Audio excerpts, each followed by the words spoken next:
Welcome to Faith and Freedom. For the next few minutes, we hope to inform, inspire, and encourage you as we discuss legal victories and challenges to your fundamental freedom and religious liberties. Faith and Freedom comes to you from Liberty Counsel, a civil liberties education and legal defense organization. Join us now as Matt Staver, founder and chairman of Liberty Counsel, explains the latest legal issues all across this country.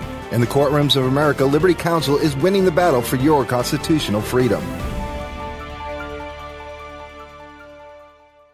Anti-Christian bigotry is alive and well in America, as Christians are the last fair and open target of intolerance. I'm Matt Barber, Vice President of Liberty Counsel Action, in studio today with Sean Akers, Liberty Counsel's Vice President of Middle Eastern Affairs. Sean, frankly, I'm not surprised by it. It was disgusting, but Saturday Night Live, NBC, has engaged in a vicious attack under the cover, couching it as humor, a skit, a fake movie trailer for something they called Did Jesus Uncrossed? According to One News Now and Fox News, it featured the Savior brandishing guns and blowing away Romans in classic Tarantino style. This is a mocking of the recent Tarantino movie. I can't even think of what it's called, the Django or something like that. It's ridiculous. I wouldn't recommend viewing it. But here we have NBC, Saturday Night Live, again, portraying Christ as a profanity-laden, a mass murderer, blowing people off, blowing people's heads off, and just a gross, violent portrayal of Christ, highly offensive to Christians around the world. They think it's funny. You know, you have to ask yourself, Matt, how do you think the public and NBC itself would respond if that had not been Jesus but Muhammad that they placed in that position? That's the kind of thing that we've seen in the past, causes wars and danger around the globe. You don't see that response with Christians, but what you do see is double standards. We understand, Matt, but when you have things like the Southern Poverty Law Center that would take the equivalent language that we see coming out of so much of NBC's material as hate speech, if it were against Islam or if it were against the homosexual community or if it were against any of the leftist preferred ideologies or movements, it would be considered hate speech, and your name could very well go down, as we've seen in past shows, on a list of folks that are guilty of hate speech, members of hate groups. But if it's NBC and they'd like to take an extremely offensive example and take it out on Christ or take it out on Christians or whatever, it's just acceptable humor, Matt. Sean, a couple things. Your point about imagine, first of all, Saturday Night Live wouldn't have the guts to even portray Muhammad on camera for fear that Islamic terrorists would come and do what they did portray, would come and shoot up the place or blow up the place. Here we have a religion that is not all of its followers, but certainly central to the Quran is a kill the infidel mentality. So I guess they wouldn't think that's funny, but they wouldn't have the guts to do it. But as we point out, Christians are fair game here, Sean. But where's, the silence is deafening from where's President Obama? Where's Hillary Clinton? After the Benghazi debacle and after the president messed that up so horribly and refused to send in any help to get these people out of there and so forth, they hid the ball and tried to cover their tracks for weeks, lying. The evidence has now come out. They intentionally, knowingly lied, saying that it was a movie that portrayed Muhammad in a negative light that led to the Benghazi massacre of 4 American citizens and Ambassador Stevens, I believe is his name. Where's the president now? This is on national television, primed or late night television, Saturday Night Live. You don't hear hide nor hair from anybody on the left because they think it's funny. And this is not the only time that NBC has had something like this. There are so many examples. A program called The Book of Daniel that they put out caused a tremendous stir.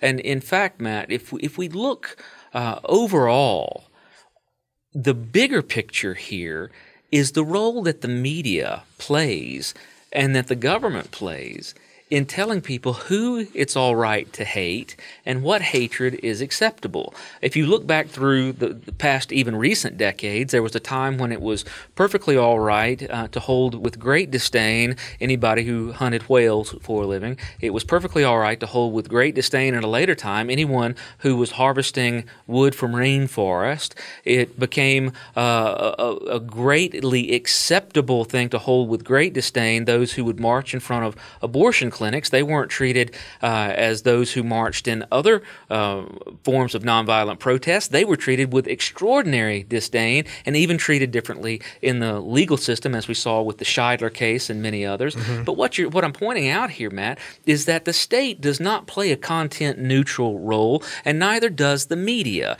You see this dance between the two, where they instruct the public on what, not that hate is not allowed, but what hate is preferred. So right now, it's very in vogue. If you'd like to hate Christians, have at it. There's really nothing out of bounds for you to do. But you will leave Islam alone. You will leave abortion alone. You will leave global warming alone. You will leave any family planning alone. You will leave anything that the left holds as sacrosanct, and I use that very intentionally, anything that would transgress the leftist religion is off base. Now, think about that. That comes very close at some point to saying that society, and maybe even the government, has adopted an official religion and is telling everyone else that the only person worthy of hatred and a hateful response are those that would dare transgress the official leftist religion. Yeah, the only people outside, the only ideology outside of the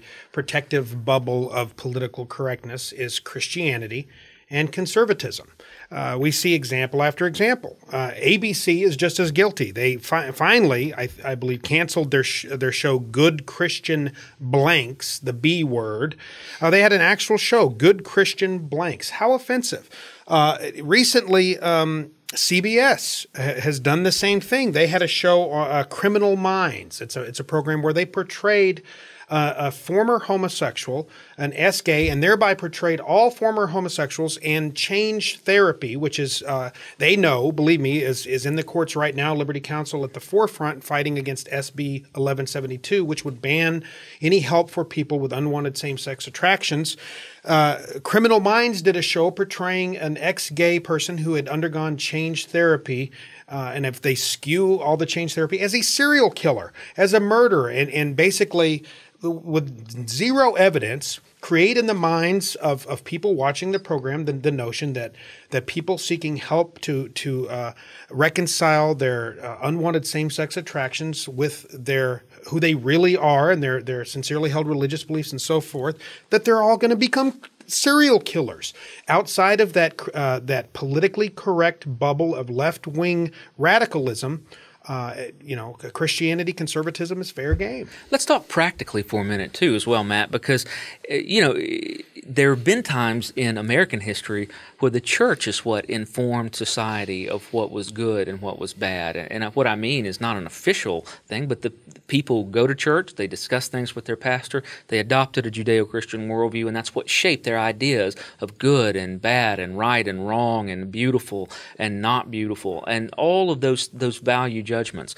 Well, what we're seeing now is that it's the media that has taken that role. So what that tells us is the extraordinary power that those, especially our listeners, that have writing skills, that have written screenplays, that are in the arts, don't let anybody tell you that those giftings are second class. They are not. They are the giftings that are to a very large extent shaping the United States right now. It happens to be dominated by folks who hold a leftist worldview, but the fact is there are many, many, many Christians out there that are extraordinarily talented in the arts, in radio, TV, and film, who can have an impact in this area, and that's really the way that this tide begins to turn. Well, folks, this is all by design. What the media is doing here, what the entertainment industry is doing here, is giving aid and comfort and cover to the President of the United States, to leftist legislators, to push a radical anti-Christian agenda, to attack religious liberty and religious freedom. Yes, it's offensive that we see all this happening, but more importantly, it's dangerous. It creates a climate in which a president like President Obama feels like he has the sentiment, the public sentiment and support and political capital to, through the HHS, force you and I and Christian organizations to pay for abortion. Liberty Counsel isn't going to stand for it. We're going to continue to fight anti-Christian bigotry and fight for your religious liberties, faith, and freedom. You have been listening to Faith and Freedom with Liberty Counsel. We hope that we have motivated you to stand up for your faith, family, and freedom. We can accomplish a lot when we work together. Get informed and get involved today. Sign up for our free monthly newsletter, The Liberator. We will send it out to you free of charge. Stay informed with our Liberty Alert email updates. Just click on the website at www.lc.org or call us at 1-800-671-1776. Tune in next time to learn more about your rights right here on Faith and Freedom.